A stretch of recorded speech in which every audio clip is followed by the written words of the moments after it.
संतान राजा की ढलती हुई उम्र उसकी चिंता का सबसे बड़ा कारण बनती जा रही थी। काफी प्रयास और वैद्यों से उपचार के पश्चात भी नतीजा सिफर रहा तो राजा की चिंता शिखर को स्पर्श करने लगी।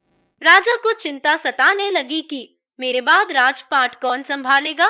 काफी चिंतन और मनन के पश्चात राजा को एक उपाय सूझा।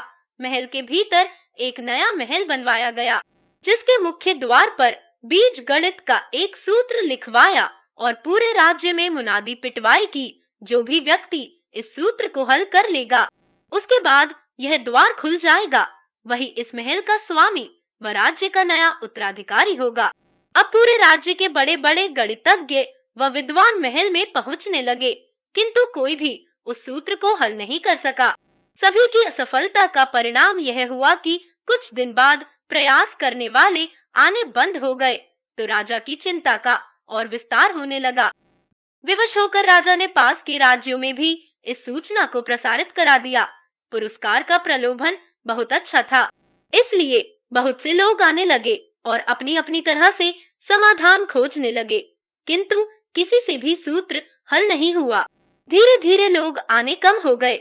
एक दिन केवल 2 ही लोग पहुँचे, जिनमें से एक गणितज्ञ थे और एक साधारण युवक। युवक के जीर्ण शीर्ण वस्त्र देखकर द्वारपाल उसे क्रोधित हो भगाने लगे। तुमसे न हो सकेगा, जाओ राजा के संज्ञान में। जब यह प्रकरण आया तो युवक को जाने से रोकते हुए राजा ने कहा, पहले युवक को ही अवसर प्रदान किया जाए। युवक ने राजा के समक्ष सिर झुकाते हुए ससम्मान कहा, पहले विद्वान व्यक्ति को ही अवसर दिया जाए। यदि इनसे न हो सका तब मैं प्रयास अवश्य करना चाहूंगा। राजा ने युवक के प्रस्ताव को स्वीकारते हुए कहा, ठीक है, आप आसन ग्रहण करें और गणितज्ञ अपना प्रयास आरंभ करे। वह गणितज्ञ शाम ढलने तक प्रयास करता रहा, पर कुछ न हुआ। अब युवक को बुलाया गया। युवक ने जाकर द्वार पर हाथ लगाकर धक्का दिया तो अनायास ही द्वार खुल गया। सारा महल तालियों की ध्वनि से गूंज उठा। उत्सुकतावश राजा ने प्रश्न किया, नौजवान, निसंदेह आप विद्वान हैं, पहेली का हल मिल गया, किंतु मैं जानना चाहता हूँ कि आप यह कैसे कर पाए।